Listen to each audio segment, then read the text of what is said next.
Olá a todas e todos, muito prazer. Meu nome é Amanda Romão, eu sou professora de filosofia e coordenadora aqui do cursinho Laolinda Daltra. Bom, esse aulão eu gravei junto com o Mark, que é professor de história e também coordenador do cursinho. O aulão tem o seguinte tema: fascismo e pós-verdade. No entanto, apesar da gente gravar esse aulão juntos dentro de um ambiente interno, teve o ruído de algumas músicas e também do ar-condicionado, né? Então eu peço desculpas por isso e espero que isso não atrapalhe a experiência de aprendizado de vocês, tá bom? Um bom ano letivo para todos vocês, alunos e quem mais estiver tendo contato com o vídeo. Eu espero que nós possamos seguir juntos, atentos, firmes e fortes. Um grande abraço. Manda lá. É isso. Pessoal, fascismo é um tema que está muito latente, né, pra gente agora no século XXI, e parece que porque a gente tem um gap aí das experiências fascistas, né, a experiência fascista da Itália e nazista na Alemanha, né, mais ou menos 100 anos atrás, a gente ficou carente de interpretações que atualizassem o conceito de fascismo para o século XXI. O que a gente pode ou não chamar de fascismo, sem corromper o conceito, né, sem banalizar o conceito. Então a gente vai fazer aqui uma exposição exatamente para elucidar essas questões e para deixar as coisas mais claras, para que a gente não saia nem banalizando e nem tendo medo de falar na hora que tem que ser falado, certo? Então a primeira coisa que eu acho que, eu caio tudo aqui, mas faz parte, né? Vamos lá. A primeira coisa que eu acho que a gente precisa falar é que o fascismo, ele é um conceito que ele não pode ser definido empiricamente pelos regimes fascistas que já aconteceram historicamente. Por que isso? Porque o fascismo, ele não é um sistema de ideias consolidado como foi o socialismo, o comunismo, né, o liberalismo. Então a gente precisa pensar sempre que o fascismo, ele não foi um sistema ideal, idealizado na teoria por ninguém, né? O fascismo foi uma estratégia de poder, uma forma de se governar que a gente vai entender agora como que funciona, o que a gente pode chamar de fascismo, certo? Então a primeira coisa que um historiador muito importante, João Bernardo, comenta na literatura é do fascismo enquanto ficção política. Por que ficção política? Certo? Porque o fascismo, ele não está preocupado em ter uma ideologia completamente consistente, em ter teorias e valores que estão conjugados em toda a ação do fascismo, mas em ter na prática uma política que funcione, certo? O fascismo está muito ligado à hegemonia política, ele está muito ligado ao fazer da política uma política que englobe massas e que faça acontecer, né, na política real.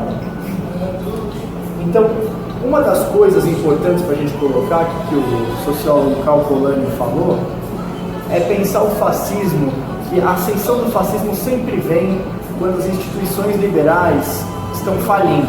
Por que isso é importante, né? Nas crises cíclicas do capitalismo, a gente sempre, claro, né, quando o mercado começa a falhar, quando a superprodução capitalista começa a ser efetivada, algumas soluções começam a vir à tona, né? E é aí que o fascismo costuma, né, ele gosta de pegar esse gap político em que não se tem respostas para nada, em que o liberalismo e o capitalismo não conseguem responder à falência das instituições, e ele vem com uma resposta que seja quase mítica, né? Uma resposta que venha agradar a todos. Essa é a grande questão do fascismo, né? Fazer um projeto supraclassista, ou seja, de conciliação de classes, em que o todo da sociedade está conjugado em torno de um projeto que parece que consegue agradar a todos, certo? Então, qual que é, na visão do João Bernardo, né, como a gente consegue fazer uma anatomia do fascismo? O João Bernardo, ele vai classificar o fascismo, ele vai fazer essa anatomia classificando o fascismo em dois eixos, né, o eixo endógeno e o eixo exógeno do fascismo. O que é o eixo endógeno? O eixo endógeno é a igreja e o exército, certo? As igrejas e o exército. Por que endógeno? Exatamente porque ele está dentro das instituições liberais, certo? Dentro da nossa sociedade, como sempre esteve. Como que o fascismo se apodera disso, certo? A igreja e o exército, eles são duas instituições que não estão completamente atreladas à realidade material do mundo, ou seja, as condições econômicas não determinam tanto o funcionamento dessas instituições. Como, né, isso acontece na realidade? O exército ele tem uma funcionalidade fixa e hierárquica, ele tem uma cara democrática porque existe o alistamento geral, né? E por isso, e apesar disso, a hierarquia do exército ela é completamente, né, de cima para baixo.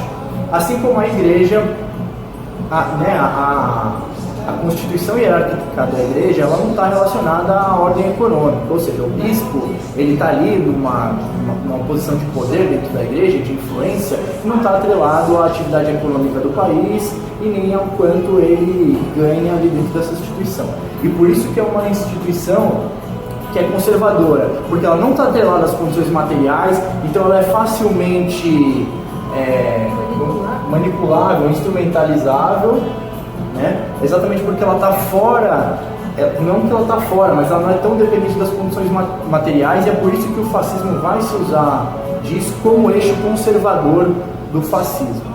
O eixo exógeno, o João Bernardo vai falar, que é o eixo dos sindicatos e do partido, articulado com as milícias. E aí exógeno exatamente porque vem do movimento de fora, né, um movimento ideológico fascista que vai conseguir movimentar na sociedade civil por meio do partido, e o partido representa a propaganda, representa a articulação de massa, né, do movimento, e as milícias que vão promover a violência, que vão promover, né, a atividade prática, que é o fim do partido nazista. Certo? O partido nazista está pensando na política na prática. Então, o que vai dar resultado para eles praticamente? Então, primeira coisa, né, voltando na questão da ficção, o que o fascismo quer? Ele está querendo agradar gregos e troianos. Então, a questão por trás, né, o que eles estão de fato impulsionando, o que eles estão de fato bancando ideologicamente, está mascarado, né? Isso é uma das questões do fascismo. É uma estratégia que mascara os reais motivos da política deles, travestido de agradar a todos, certo? Então, e aí é por isso, nesse sentido, que vai a ficção. E por que esses eixos do João Bernardo, né? O eixo radical, né, representado pelo partido e pelos sindicatos, e o eixo conservador representado pela igreja e pelo exército. Exatamente porque o João Bernardo vai falar, o fascismo ele consegue conjugar ordem e revolta, e é por isso que o fascismo obtém êxito, né? É por isso que ele consegue agradar a todos assim, né? Agradar a todos, né? No sentido de pensar a política para qualquer ouvinte da sociedade civil, né? Então qual que é a questão? A ordem, então, por exemplo, vamos pegar aí uma questão contemporânea, por exemplo, aí no governo Bolsonaro. O que o governo Bolsonaro faz? Ele acena tanto a família tradicional brasileira, ele fala, não, a gente vai proteger a família tradicional brasileira. O que isso quer dizer, né? Ele está favorecendo a tradição, a ordem, né? Então, esse é o eixo da ordem da sociedade. E onde isso está balizado? Exatamente no exército e nas igrejas, certo? O que as igrejas, assim, neopentecostais, enfim, as igrejas que apoiaram o Bolsonaro, né, fizeram um selfie com a arminha na mão e tal, o que acontece? O exército, né, que o Bolsonaro está instrumentalizando todo o poder para generais, para pessoas, né, que vêm do exército, eles estão exatamente contemplando esse eixo da conservação da ordem, certo? Então é isso, tem a questão da família tradicional, tem a questão de não romper com os valores, né, tradicionais. Então isso representa o eixo conservador da sociedade. Ao mesmo tempo que o Bolsonaro ele tem uma cara, né, uma aparente cara de ser anti-establishment, né? Então quando ele fala, porque as mídias tradicionais são horríveis, elas só falam mentira, e a Globo é manipuladora, e é engraçado porque a crítica à Globo e à mídia tradicional é uma pauta da esquerda, né? É uma pauta historicamente da esquerda. Ele perverte, né? Exatamente. Essa lógica de fazer coincidir o ponto de governo dele, que é na verdade um modo de desgovernar algum tipo de ordem possível dentro da democracia, para fazer um movimento próprio da ascensão do fascismo existir, né? Exatamente. É isso. Então o que ele vai fazer?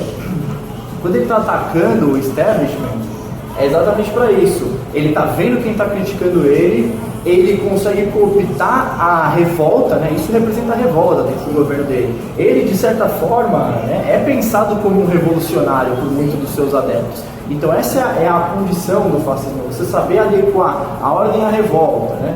O próprio João Bernardo ele vai falar que, né, que uma das definições do fascismo é ele ser simétrico e a posteriori. O que ele quer dizer com isso? Simétrico porque ele está entre os eixos da política, ou seja, ele está entre o liberalismo e entre o comunismo, que seria o outro polo da esquerda, ou seja, ele consegue cooptar pautas tanto do liberalismo quanto pautas da esquerda.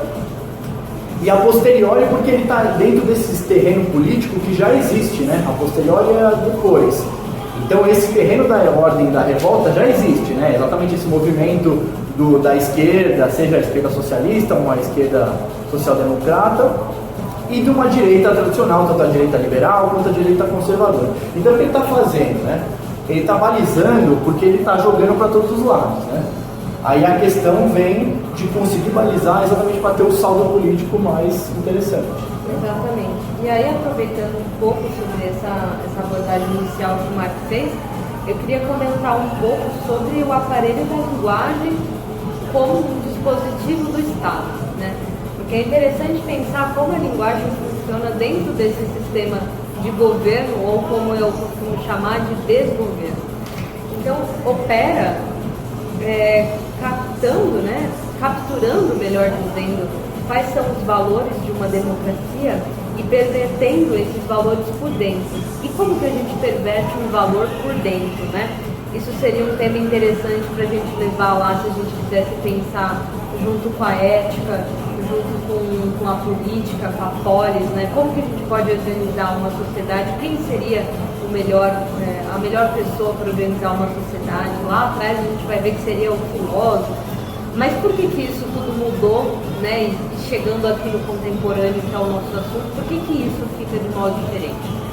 Entender a linguagem como um aparelho de Estado significa que o indivíduo que está inserido dentro dessa teia social, como é o caso de todos nós, né? Nós que estamos aqui falando, que fique bem claro, nós estamos evidenciando um ponto de vista comum, né? Partilhado entre eu e o Mark, por exemplo, mas que é um ponto de vista dentre vários possíveis. Porque a narrativa e a capacidade da narrativa se proliferar é justamente ela. Ela consegue operar recortes no que é material, no que é concreto, e o que é concreto são os fatos, né, que são apresentados pela história, ou seja, a gente tem a história como baliza para as nossas falas, a gente não consegue falar sem esse aparato histórico. No entanto, existe aquilo que se faz no agora já. No agora já, nesse tempo estreito entre o momento que você ouve o que eu estou te dizendo, seja ele hoje, no dia da publicação desse vídeo, seja agora, né, daqui 5 anos, quando você estiver tendo contato com esse vídeo. Esse agora, ele é um dispositivo móvel da linguagem, entende? Agora pode ser agora já, no momento que a gente está gravando o vídeo, e agora quando você estiver vendo esse vídeo. E o que acontece, né? Por que eu estou levando a conversa para esse lado? Porque lidando com esses desníveis, né? Porque é um desnível da linguagem. Lidando com isso, a gente consegue entender como que o poder consegue se estruturar e penetrar, né, nessa camada que é móvel. Porque me parece que se o poder ele estivesse pautado numa coisa que está encerrada dentro de uma narrativa histórica apenas, ele se contentaria em dizer que os alemães assentiram, eles desejaram, como dirá Reich, as massas desejaram o fascismo. Não é uma coisa de ser iludido, as massas não foram iludidas, elas desejaram o fascismo. Quando a gente desloca a questão para um nível puramente narrativo de um fato histórico Foi isso que aconteceu, é a mera narrativa. Não que ela não seja importante, né? Veja bem, mas ela se encerra na narrativa. Quando a gente consegue operar nesse outro meio aqui, que é o campo do desejo, a gente consegue pensar como que o poder penetra no desejo, né? E aí, para quem se interessar por esse tema, vale percorrer sobre isso com Foucault, com Deleuze-Guattari, com Reich mesmo, com Spinoza, pensando a questão do corpo, né? Talvez o Spinoza, o grande pensador, que vai ser aí um mote para, assim como Nietzsche, né? Mas uma outra questão, Spinoza como grande pensador de o que pode um corpo, né? A questão spinozana por excelência. E o que acontece? Quando o Estado, então, ele consegue se apropriar desse corpo que está inserido na teia social para fazer essa narrativa em favor dele, né? E como tudo isso opera?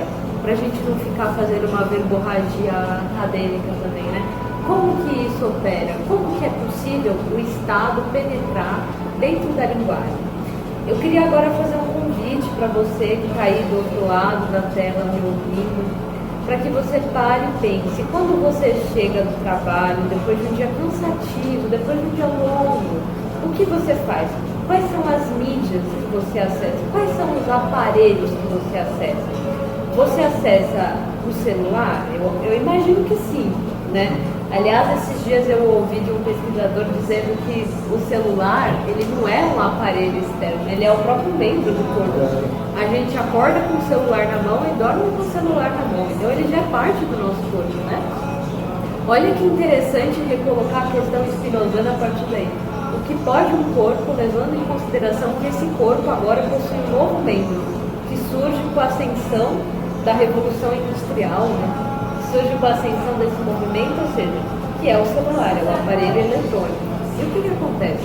Quando a gente leva a questão por esse lado, para encaminhar para uma conclusão dessa parte da fala, é interessante pensar que quando você acessa essa mídia, a gente vai estar em discurso direto lá com o vigiar e punir do Foucault, quando ele vai falar sobre os dispositivos de controle e sobre a governamentabilidade a partir daí. Porque o que acontece? Quando você acessa, de algum modo você é usuário.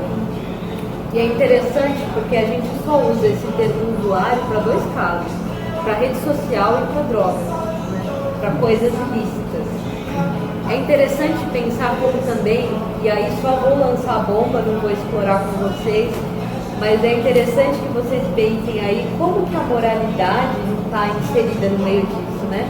Um sujeito que se coloca fora do uso de drogas ilícitas, ele se entende como superior a alguém que é apenas um usuário de uma mídia social. Ele não entende como que o nível de dependência de vício está operando nesses dois casos. Eu entendo, isso é um tema altamente polêmico, a gente poderia pensar que, por exemplo, uma droga que é ilícita de fato, ela tem um prejuízo direto para o corpo, né? Ela tem um prejuízo que é altamente eficaz, assim. Ele se mostra prejudicial por si mesmo. Mas será que a dependência das redes sociais em nossos tempos também não é um modo de deixar esse corpo doente, esse corpo adoecido, né? E aí mais pra frente, em outro momento, em outro aulão, em outro problemão, como a gente tem chamado, ao invés de aulão a gente apelidou de problemão, a gente vai conversar um pouquinho mais sobre isso, tá bom? É isso. Por enquanto é isso. Voltando um pouco ao que você falou, Amanda, da linguagem, né? Da instrumentalização do desejo. Eu acho que isso é uma grande questão da tática fascista, exatamente porque você instrumentaliza, né, a contradição desejante da sociedade como um todo. Né? Então é isso. Né? Vamos pensar o brasileiro médio, o brasileiro periférico. Ele tem muitas coisas contraditórias dentro dele. Então, tanto valores tradicionais e conservadores, como da família, né? Que é uma coisa que o Bolsonaro, por exemplo, explora muito, como um sentimento revoltado das coisas como elas estão. Né? Então, quando o Bolsonaro fala que ele vai mudar isso daí, o que ele está falando mudar isso daí? Né? Ele está apontando, por exemplo, para criticar o PT, porque ele sabe que o PT foi altamente criticado pelos processos da Lava Jato, né? pela corrupção teórica dos processos. Então, é isso, né? Como se articula a ordem e a revolta é exatamente para tocar nos desejos, né? E para dar esperança. Exatamente. Quando eu toco no desejo da pessoa, é isso. Se eu tenho um desejo de mudança, né, aquilo me desperta uma vontade imensa, né? Então, e qual que é a grande tática do fascismo, né? E ainda mais voltando naquilo que o Karl Polanyi falou, da falência das instituições liberais. Então, o fascismo vai vir como uma resposta para quê? Mudar tudo para que nada mude, na verdade. Né? Então, é isso. Essa é a grande questão. Porque o que o fascismo fez, né, no século passado?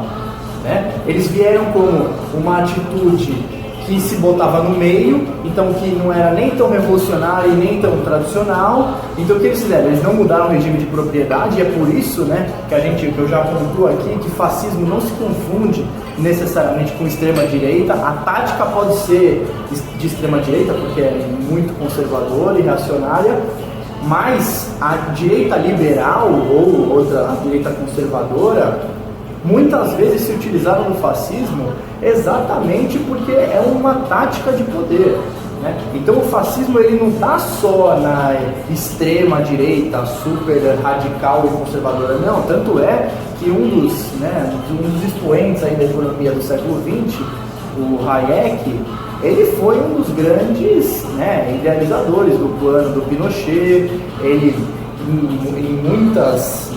muitas vezes ele apoiou os programas liberais das ditaduras latino-americanas. Então o liberalismo ele se afugenta e ele sabe que muitas vezes a melhor tática para não ter uma revolução ou para não ter uma mudança de fato é se apoiar no fascismo, exatamente porque ele sabe que o fascismo pressupõe essa coisa de que vamos mudar tudo para que nada mude de verdade, certo? Então acho que é isso, né? E disso o que a gente começa a tirar, né? Que o fascismo, que a retórica é uma coisa extremamente importante no fascismo, né?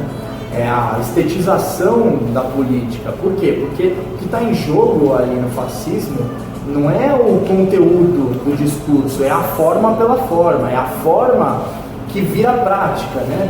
E aí eu até pedi para a Amanda falar um pouco sobre estética, exatamente para a gente discutir sobre essa questão da estetização.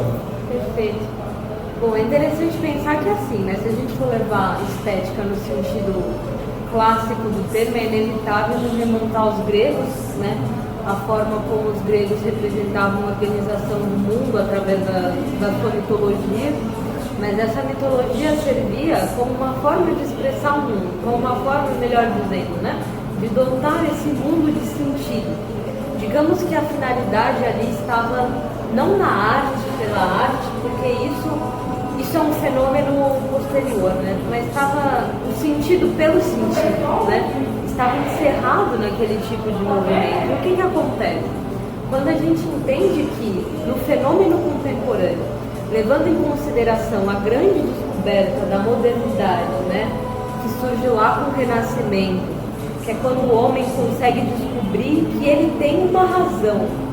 Pasmem vocês que estão ouvindo esse vídeo, que estão vendo esse vídeo, que acharam que em todo momento da história o ser humano se entendeu como um ser racional. Não. Durante muito tempo o ser humano acreditou que ele não possuía isso daqui que a gente entende por, né, intelecto, o nous, a capacidade cognitiva, intelectiva. E pasmem ainda, há pouquíssimo tempo foi que esse lugar foi cedido para nós mulheres. Então a coisa ela é ainda um pouco mais complexa se a gente for levar nesse sentido social, né? No lugar de compreender que a mulher ela não tem um papel servil, ela tem um papel ativo dentro da sociedade e dentro do pensamento, mas não é o tema do vídeo de hoje. Então vamos voltar, né, nessa questão estética. É interessante notar como certas ferramentas elas conseguem ser pervertidas, né? Certas estruturas de organização. Assim como eu citei há pouco, a linguagem ela consegue funcionar por dois lados. A gente consegue pensar um poder que ele é demasiado e ele é excessivo. E por que ele é excessivo? Né? Ele é excessivo justamente por não levar em conta esse sujeito moderno, que poderia ser um sujeito racional de autonomia e liberdade. E fazer desse sujeito, que é a grande questão, eu acho, que atravessa o tema desse nosso problemão, que é o seguinte: como fazer desse sujeito um ser existente e não um ser a serviço do capitalismo, né? É uma questão para a vida, gente. Por isso que a gente chamou de problemão. A gente não vai responder essa questão. Essa questão abarca toda uma vida, abarca uma biblioteca, e muito mais. Abarca o que a gente está atravessando agora já, né? Fevereiro de 2021, abarca isso. O que o Brasil está vivendo nesse momento de fevereiro de 2021? Quais são os espectros do nosso cenário político? O que está rondando, penetrando como um vírus que não é só a pandemia da Covid-19, é um outro tipo de vírus, né? Se a gente for ler, por exemplo, jornalistas que emitem opinião pública a respeito do vírus, a gente consegue fazer algumas distinções. Existe um vírus que é o biológico, que é o factual, né? E existe o vírus que é aquele capaz de penetrar no tecido social e fazer esse tecido corromper. É esse tipo de vírus que eu estou me referindo agora. E é esse vírus, que não é o vírus propriamente dito biológico, entendem? Eu não sei se está claro para vocês. Eu espero que sim, se não tiver vocês podem depois colocar aí nos comentários, mas enfim. É esse outro tipo de vírus, né, que é um vírus que penetra o tecido social e faz corroer, que gera esse tipo de estética. E porque ele tem uma função. A partir do momento em que os corpos existem em um espaço, eles existem para ser submetidos a um poder. E esse poder é um poder tirano. É isso que a gente vê lá com Achille Mbembe, por exemplo, na Crítica da Razão Negra, né? O que seria a estetização dos corpos negros? Os corpos negros com toda a sua produtividade de cultura, de expressão de mundo, que é sempre muito mais uma resistência, e não cabe aqui ser romantizada, certo? Não cabe aqui lugar de romantização da resistência do povo negro, porque é uma resistência sofrida, é uma resistência imposta. Sem isso não existe um povo negro sem isso, certo? Vale dizer que esse tipo de movimento, ele é apropriado por quem deseja produzir uma estetização fascista, e isso serve ao capitalismo. Mas o que acontece, né? Quando eu estou dizendo isso para vocês, isso é muito sutil, gente. Reparem bem, é muito sutil.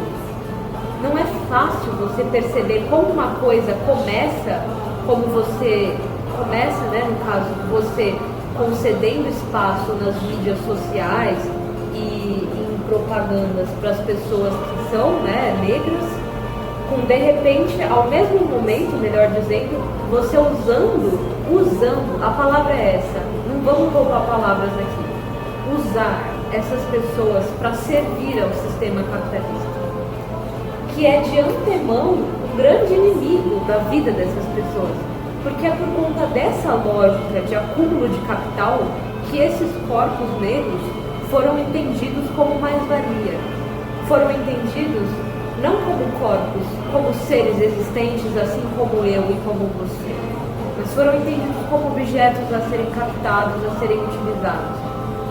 O Achille Mbembe vai usar lá na Crítica da Razão Negra a expressão da cripta viva do capital. Eu acho muito, muito forte essa expressão, sabe? Cripta viva do capital. O que isso quer dizer? Quer dizer que é uma coisa que, justamente por ser vivo, está o tempo inteiro se modificando, né?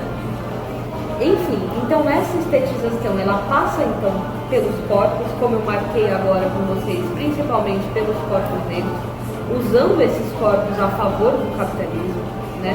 Que é uma discussão, eu entendo que ela é bem polêmica no tempo de hoje, porque uma coisa é você reconhecer que as pessoas merecem espaço nas empresas, porque elas são seres humanos e esse deveria ser o pressuposto das nossas ações. É universal, de fato universal, que o Soleimani Bashir, que é professor na Columbia University, fala. É universal, de fato universal. E não universal porque uma lei nos disse que todas as pessoas são iguais, mas porque a gente precisa entender isso na prática. Uma coisa é isso. Outra coisa é entender esses corpos sendo submetidos a um poder que, para eles terem a condição financeira básica diária, assim como eu e você precisamos, que é para ter o pão de cada dia, se submetem a essa estrutura sem perceber o quão essa estrutura ela é racista e sexista de ponta a ponta, né? Então existe essa estetização dos corpos e existe a estetização da imagem, né?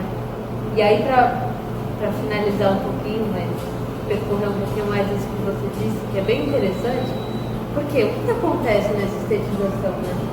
É o caminho das artes. Se a gente assiste um filme, por exemplo, que fez muito sucesso, né? Nesse sentido fez bastante sucesso, como é o caso de Bacurau, né? Pegando aí um filme que eu acredito que todo mundo já deve ter tido acesso, a gente vai ver como que o desempenho das armas, a manipulação das armas, elas nunca ficam abaixo dos corpos, elas nunca estão situadas da cintura para baixo, elas estão situadas até no nível aqui, ó, da cabeça, que é o nível de foco, que quando alguém fala, você enquadra na sua visão, né, o olhar da pessoa, a boca da pessoa. As armas estão nesse nível, né, do ponto de vista assim, de um enquadramento, que ele está pautado justamente por dar foco naquilo que é violência, né, naquilo que promove violência. E por que isso? Né? Aí eu deixo a questão. É claro que eu não vou responder mais de uma vez. Deixo a questão para vocês. E aí acho que pegando o fio ali da retórica, né? Enfim, a estetização da política do fascismo, eu acho que é um fator importante a gente pensar como que isso é essencial, né? O que a gente está querendo mostrar aqui é que é exatamente isso é essencial para o fascismo, porque ele só tem esse poder de mexer com a verdade exatamente porque a retórica é o fim das coisas, quer dizer, o fim é a prática, né? O fim é o acontecimento, é eles conseguirem cooptar de fato e movimentarem um projeto que está mascarado, né? E essa é a grande questão do fascismo, mascarar. Por que eu falo isso, mascarar? Porque de fato esse é o jogo de espelho que o fascismo coloca. Então, por exemplo, na questão que ficou polêmica no passado, né? se o nazismo era de esquerda, né? Uma questão cômica, até para mim parece um pouco cômico, mas por quê? Né? Porque o partido chamava nacional-socialismo. Exatamente, vocês percebem o que eu estou falando agora? Exatamente, eles instrumentalizam a linguagem do campo progressista, do campo socialista, exatamente para cooptar. Por quê? Porque eles sabem que naquele momento da Alemanha, né, que o nazismo estava né, se expandindo, eles sabem que o socialismo tinha muita influência nos sindicatos. Então você colocar a nomenclatura, né, o nacional-socialismo, que não é o socialismo, ele deixa muito claro, né? O nazismo era anticomunista, né, pessoal? Não é como se eles cooptavam com o nome, mas não é que era muito bem definido. Assim como, por exemplo, hoje o Bolsonaro fala que todo mundo é comunista, né? Absolutamente qualquer inimigo, né, do regime é comunista. Então, assim, o partido se utiliza do nome nacional-socialismo exatamente para cooptar, né, para cooptar os trabalhadores que viam no socialismo pautas da revolta, né? Lembrem isso sempre, o fascismo está a todo momento tentando balizar a ordem e a revolta, sem, na verdade, mudar absolutamente nada, porque o projeto, de fato, né, o projeto está mascarado, certo? E o projeto é isso, é de mudança que não muda nada, mudar tudo para não mudar absolutamente nada, certo? Então é isso. Por isso que o fascismo não é ele não tem uma ideologia completamente, né, completamente delimitada. Ele vai se mostrar, o fascismo se mostra como um conjunto genérico de ideologias, como todos os partidos, assim como na questão, né, do Hitler e do partido nazista, existia a questão da eugenia e uma ideologia genérica, mas é isso, no fundo, o partido chamava Nacional Socialista, no fundo, ele estava balizando sempre, e é isso que o Salazar até fala, né? Deixa eu pegar aqui a citação dele, em política, tudo que parece né? É exatamente esse é o espírito do fascismo, né? É tornar tudo da política a forma pela forma. É isso, até tem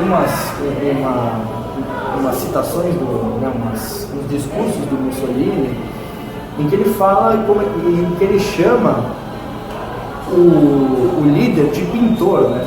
E é essa que é a questão, o povo é a matéria-prima e o pintor vai forjar, né, o que vai ser essa sociedade, né? Então é isso, e aí por isso que vem outra questão que é, por que precisa ser, por que existe o culto ao líder, né, dentro do fascismo, por que o líder é uma figura importante? Porque o líder, ele corporifica a ideologia, né? Ele corporifica a narrativa, porque no fundo o fascismo, e aí essa é a grande questão do fascismo, o que ele está falando nunca vai corresponder à realidade material das pessoas, certo? Mas ele precisa que o próprio discurso se torne prática, né? Exatamente. É isso, a conversão da ideologia em prática. É isso que está em jogo. E é por isso que eu estava até um artigo importante para citar da Eliane Brum falando, né, das últimas questões políticas aí do governo Bolsonaro. Ela estava falando em como o Bolsonaro tem uma política de hedging, né, de hedging narrativo. Não lembro se é exatamente esse o termo que ela usa. Mas por quê? Hedging é um termo em inglês, né, da economia. O que é o hedging? É você apostar, você está apostando, né, na bolsa de valores, você está apostando em um ativo, né, ou seja, você está comprando, por exemplo, uma ação de uma empresa e você está esperando que ela vá ir bem, né? Só que o que você faz? Para você conter os seus riscos, você compra, né, você aposta no contrário, no exato oposto dela, na falência dela, digamos, aqui no jeito esquemático. Então, se você aposta tanto no afirmativo como no negativo, você consegue reduzir o seu risco, certo? E é exatamente isso que o Bolsonaro faz, né? Ou qualquer tática fascista. O que ele faz, por exemplo, na pandemia, quando ele fala que a ivermectina é um tratamento que funciona precocemente. Ele aposta na ivermectina. Aí beleza, aí a ciência comprova que não funciona. Isso não importa muito para o regime fascista, mas mesmo assim ele tem alguma perda nesse processo, certo? Porque ele está bancando uma coisa que não acontece. E aí o que ele vai falar? Aí a vacina funciona. Aí ele vai falar, não, mas eu que possibilitei a vacina, porque eu dei fundos eu dei fundos para os estados. Exatamente. Então qual que é a questão ali? É o caos discursivo e as pessoas acham que isso é na verdade uma falta de preparo, quando na verdade isso é uma política, né? A política da pandemia não foi uma falta de, né? Não, porque a política foi de completo descaso. Não, a política foi exatamente para a disseminação do vírus, né? Quando você inviabiliza, né, a vacina de chegar aqui, quando você inviabiliza o lockdown, quando você inviabiliza qualquer tipo de política que tente conter, né, a proliferação do vírus, isso foi completamente, isso inclusive foi estudado, né? Isso tem estudos apontando isso exatamente nesse texto que eu estou falando da Eliane Brum. Então, não é como se a tática é do caos mesmo, é do caos informacional. Então, quando o Bolsonaro, qualquer líder desses começa, ele coloca só coisas opostas, né? A ideologia vive em função da completa irracionalidade. É isso, né? Na verdade, é a grande questão do fascismo. Não existe lógica racional. Ele se baseia na irracionalidade e ele só funciona por causa disso. Inclusive, né? Por quê? Porque se eu coloco tudo como irracional, eu não tenho como ter parâmetro para nada. E aí vem a questão da crise permanente. Por quê? O fascismo está sempre em crise, porque ele precisa promover racionalidade, ele precisa ter inimigos, né? Não só inimigos, como ele não é os inimigos, por exemplo, os comunistas, né? Ou por exemplo a mídia, no caso do Bolsonaro, ou sei lá o que, o PT, mas ao mesmo tempo ele precisa ser inimigo da lógica. Sim, né? É o fundamento dele, né? Exatamente. É preciso pintar um exterior que vai barrar. Aí, freudianamente falando, é preciso construir um princípio de realidade que seja completamente pautado na perversidade, né, que é considerar o outro, seja ele um imigrante, seja ele um partido, seja ele uma pessoa que expressa opiniões contrárias, como um grande foco do meu empecilho nessa ascensão louca, né, frenética. É um delírio. E é um delírio que tem muita força, né?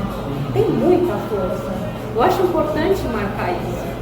E nisso que você falou, Marcos, de que ele instaura o caos, eu acho justamente, né, que o caos é o modo de funcionamento dele, né? O caos é o princípio básico, é o pressuposto do funcionamento de um regime fascista, porque ele precisa fazer ruir a capacidade de manter algum tipo de racionalidade, né? E aí, nesse sentido, eu queria aproveitar o tempo da aula, já que talvez esteja fechando, para encaminhar para o Marcuse, né? O Herbert Marcuse, ele vai nos dizer que quando a gente pensa uma civilização não repressiva, a gente precisa pensar o movimento erótico no meio disso. E o que significa isso? Pensar o erotismo não reduzido às capacidades sexuais, e sim pensado a partir das capacidades de entrar em contato com algo, né? Então, a utopia marcusiana, ela está pautada em você conseguir imaginar um outro tipo de civilização e sustentar esse tipo de civilização. E como que a gente consegue fazer isso? Tendo contato com um outro tipo de sexualidade, que não é aquela regida pelos padrões da normalidade. E por quê? Veja, o que entra em contato com esse assunto do Marcuse? O campo do desejo. É pensando a partir do campo do desejo, como faz, por exemplo, o Deleuze e Guattari, que a gente consegue elaborar ações políticas que tem tudo que ver com o nosso tempo, né? Então, de minha parte, para encerrar esse aulão, claro, o Marco pode fazer as suas considerações aí. De minha parte, para encerrar esse aulão, o que eu queria dizer a todos vocês que estão aí nos ouvindo, é que a gente tem um dever, antes de tudo, a gente tem um dever social nesse momento que é muito sério, que é pensar que tipo de sociedade nós desejamos ser, certo? Que tipo de sociedade nós desejamos deixar para as próximas gerações, se é que elas vão existir. E se é que elas vão existir, depende em grande parte, não só de nós enquanto indivíduos, mas do sistema que a gente permite ser sustentado. E o sistema, eu não preciso nem dizer o nome, né? Eu acho que está mais que evidente esse sistema que é caótico, que instaura o caos, porque o caos é o seu modo de funcionamento. Enfim, é isso. Queria agradecer vocês, de minha parte, aproveitando as considerações, agradecer vocês que estão aí nos ouvindo e pedir para que vocês pensem sobre essas coisas, tá certo? Se tiver alguma dúvida, é só deixar aí nos comentários, depois a gente dá uma olhadinha. É isso. Eu vou só retomar umas coisas aqui que faltaram, inclusive nessa questão mais estrutural, né? Que a gente, por que sempre, né? Olha como são as coisas, né? Quando as instituições liberais falem, quando as coisas não estão andando, por que o mundo, né? E a gente tem tanto medo de uma mudança real, significativa? E como a gente muitas vezes na história cai nessas falsidades, né? Nessas perversões do que é a mudança real, exatamente nessas estratégias fascistas de só reproduzir exatamente tudo como está aí, né? E é exatamente isso que a mãe está falando, porque isso é uma coisa que mexe com o nosso desejo e que é um desejo contraditório, né? De tanto querer uma mudança, de como ter medo da mudança, porque tem coisas que devem ser conservadas, né? E é isso, né? Essa é a grande questão do fascismo, né? Ele se apresenta como uma coisa, né? Ele é isso, é essa estetização da política, ele é a pura retórica, é a forma pela forma, ele não é um sistema de valores, né? Ele está ali como tecnologia do poder, exatamente para fazer manutenção do capitalismo sem sair dele, sem ter mudanças reais, certo? E que a direita se refugia em diferentes modos, em diferentes setores dessa direita, certo? Então é isso. Quando a gente está vendo essas táticas, o que ele quer, né? O que esses regimes querem? Eles querem formar uma nação homogênea, né? No fundo é isso, porque a homogeneidade é ótima para o governante. A homogeneidade não tem revolta, a homogeneidade dá uma impressão de que todo mundo é igual, certo? Se todo mundo é igual, tá tudo certo. Então quando o Bolsonaro fala, porque a ideologia de gênero, escola sem partido, o que são esses tipos de, né? O que são essas ideias? Exatamente, não, mas como assim ideologia de gênero? É todo mundo igual aqui. Não existe opressão contra a mulher, O que é escola sem partido? Não, a ideologia dos comunistas ou o pensamento crítico não pode. Exatamente por quê? Porque o pensamento crítico vai contra a apologia, né, da forma falseada do fascismo. Né? Então é isso. Então e é isso, pessoal. Acho que uma coisa que fica aí desse problemão é que a gente não tem que ter medo de pautar as coisas pela população. Né? O bolsonarismo, o trumpismo, inclusive o Trump é outro que deu uma entrevista lá sobre a pandemia com um entrevistador e o cara estava com os dados da pandemia na mão. Né? E o Trump, ele simplesmente negava os dados. Não, porque o país está melhorando na pandemia, porque o país é o melhor país em questão de resolução do coronavírus. E que é uma inverdade factual, né? Uma mentira factual. E é isso, e essa que é a questão do fascismo, né? É a crise total, e a crise no sentido arendtiano, né? O que é a crise? É quando não existem mais critérios, a gente não tem mais critérios comuns, a gente não tem mais mundo comum aqui. Certo? É isso que a gente está vendo. No Brasil, né, a ciência já é desacreditada, a vacina, o movimento anti-vacina. Né? Ou seja, o que está acontecendo? Né? Que a vacina já não é mais um senso comum da população. Certo? A ciência, a terra plana, a gente chegou no nível de questionar, né, uma formulação, um conhecimento agregado. Isso não é só a partir da ciência não, pessoal. Estou falando de qualquer conhecimento agregado. Né?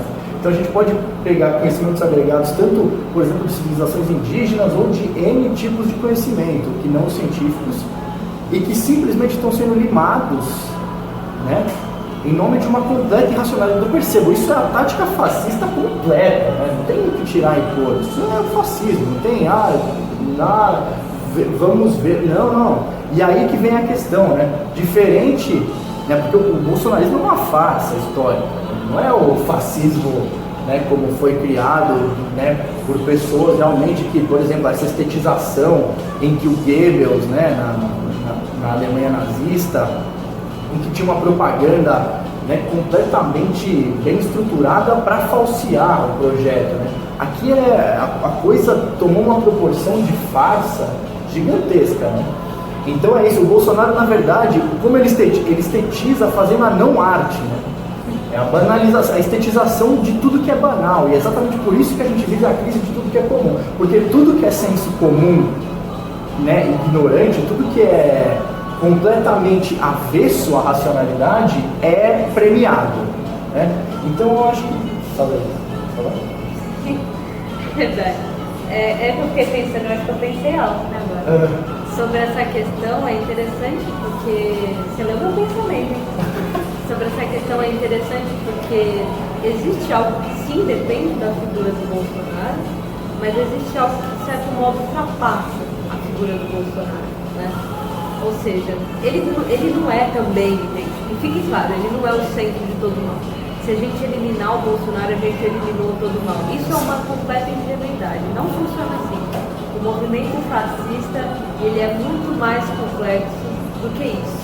É importante, e esse aulão ele está pautado por conta disso, né? A gente precisa pensar em eliminar todas as formas de fascismo e não uma figura, tá certo?